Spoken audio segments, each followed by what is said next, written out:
پاک میلاد النبی کے پاک دن پاک نبی علیہ الصلاۃ والسلام کی شان بیان کرنا، نعت پڑھنا ربیع الاول اور اس کے علاوہ بھی تو عظیم منقبت ہے، لیکن گناہ سے بچنا ہے۔ اس پاک میلاد کے دن سے پوری داڑھی سنت رکھنے کا عزم فرمائے اور تجوید بھی ضرور سیکھے۔ اس لیے پاک نبی پاک کے آنے کے 6 مقاصد میں سے اہم مقصد قرآن کی تصحیح ہے، اور آج سے فجر جماعت سے پڑھنے کا پکا ارادہ فرمائے۔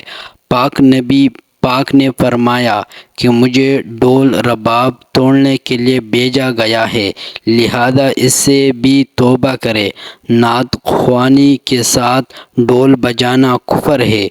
گھر، جیب، گاڑی سے ساز کی آواز نہ آئے، یعنی نہ گھر سے نہ حجرے وغیرہ سے یعنی ساز وغیرہ کی آواز نہ آئے، اس لیے کہ جس طرح اس دن میلاد مجتبی ہے تو یہی دن پاک نبی کے وفات کا بھی ہے۔ 14 سال سے اس کو جشن کا دن کہتے ہیں۔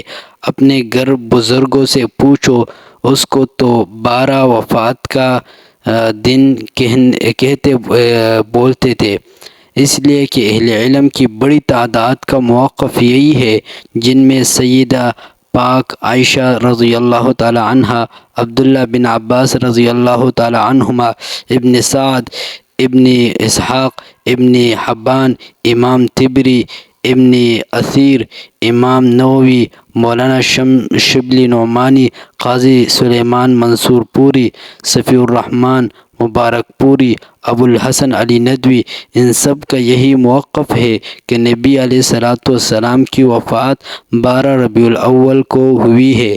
دیکھیے طبقات ابن سعد صفحہ نمبر 273 272، البدایہ والنہایہ صفحہ نمبر 255، الکامل فی التاریخ لابن الاثیر صفحہ نمبر 219 جلد نمبر 2، دارالکتاب العربی شرح مسلم صفحہ نمبر 82، تاریخ طبری دوسرا جلد 455 صفحہ۔ اسی طرح بہت زیادہ کتابیں ہیں، اس میں آپ دیکھیں تو اس میں 12 ربیع الاول کو حضور کی یعنی وفات کا دن تاریخ بتایا گیا ہے۔ اس طرح مکتبہ حقانیہ پشاور کا جو مشکات شرح ہے مولا علی قاری کا، اس میں صفحہ نمبر غالباً 104 آپ دیکھیے 11ویں جلد میں۔ اور اس طرح ابن حجر رحمہ اللہ نے اسی موقف کو جمہور کا موقف قرار دیا ہے کہ 12 ربیع الاول کو حضور کی وفات ہوئی ہے۔ فتح الباری جلد نمبر 8 صفحہ نمبر 163، اور پھر مزید یہ کہ یہی موقف بریلوی مکتب فکر کے عظیم ولی اور بزرگ علامہ مولانا محمد احمد رضا صاحب کا بھی یہی ہے کہ حضور صلی اللہ علیہ وسلم کی وفات 12 ربیع الاول کو ہوئی ہے۔